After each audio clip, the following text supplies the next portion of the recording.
Yeah, look at that. That looks great.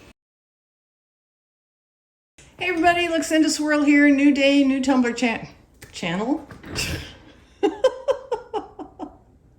New day, new Tumblr project. And this will be a resin Tumblr project, I promise. We're going to start here at my AutoPress. This is an HTV Ront AutoPress. And the reason I'm using it is because this is how I'm going to create the vinyl that I'm going to wrap on the tumbler that will be in the rest of the video. So I'm going to turn this on and I'm going to set it to 380 degrees Fahrenheit, 60-second timing. And then I'm going to press this piece. This is regular old permanent adhesive vinyl, or Cal 651, for example. It is not heat transfer vinyl. It's this regular old permanent adhesive vinyl in white. And I have a bit cut off here off a roll. It's about 12 by 12 inches. I have some butcher paper underneath just to protect everything. What I'm going to do is I'm going to put a sheet of lamination film onto this vinyl. These are Scotch brand thermal laminating pouches. You can buy a generic brand of lamination pouch off of Amazon. It doesn't have to be Scotch brand. You have these pouches, which means they're basically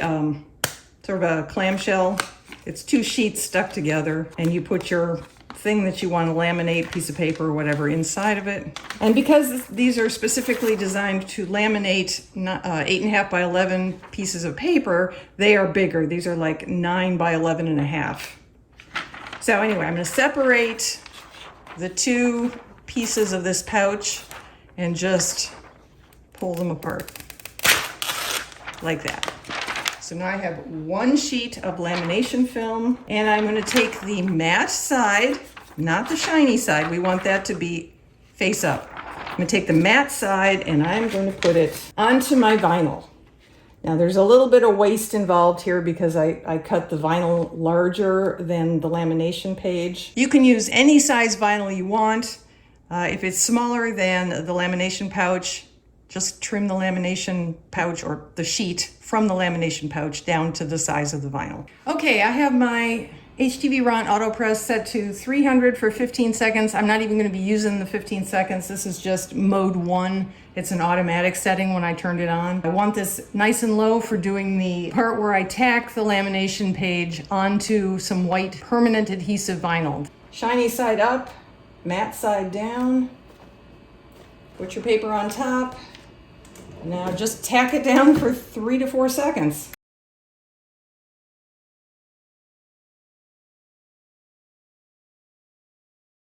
Okay, now we are going to put my sublimation graphic onto the lamination sheet. So I've got extra lamination. Remember, this is a 9 by 11.5 lamination sheet.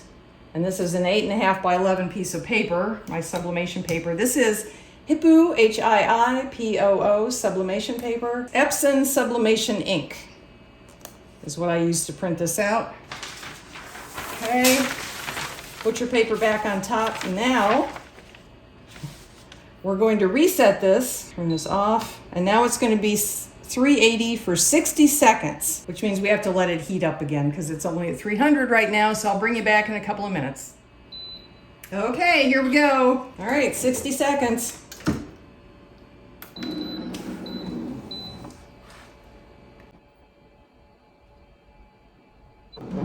It lifts up automatically. I pull this out. Yeah, look at that. That looks great. All right, I'm going to let this cool off a little so I don't burn my fingers. And I will meet you back in the craft room after I trim this vinyl down so it's just the graphic we're going to be wrapping on a tumbler. Stay tuned. All right, we're back. So here's the sublimated, laminated vinyl we ended up with. I have done this once before. I'll show you. When I was trying to figure out how to sublimate onto vinyl, adhesive vinyl, and then wrap it on a tumbler, my first attempts didn't work, and that's when I stumbled across the idea of putting lamination film down onto the vinyl and then sublimating onto that. It worked out really well.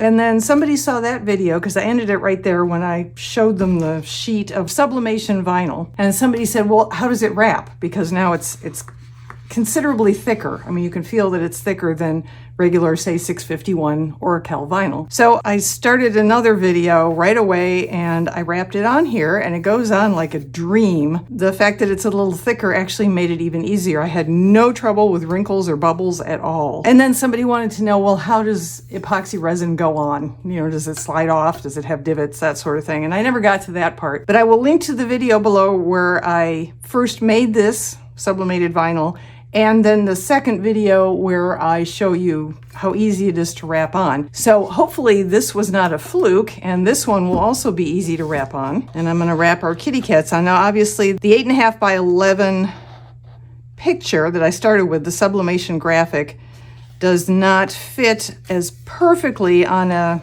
30 thick as I would like it to. It might fit better on a 20 thick. I don't have one yet anyway, but it will go on this, and that's what we're going to wrap it on. So I'm going to start by pulling up a little of the backing and cutting it off.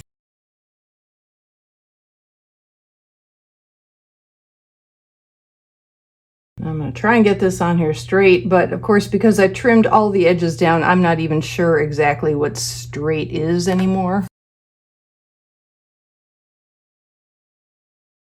I mean, it just glides on. The fact that it's actually a little thicker than the Oracal 651 that we started with really seems to help. Doesn't make it harder to work with. It actually makes it a lot easier. I'm not having any wrinkling. I'm not having any bubbles. It's kind of a dream. If I just had enough to go all the way around,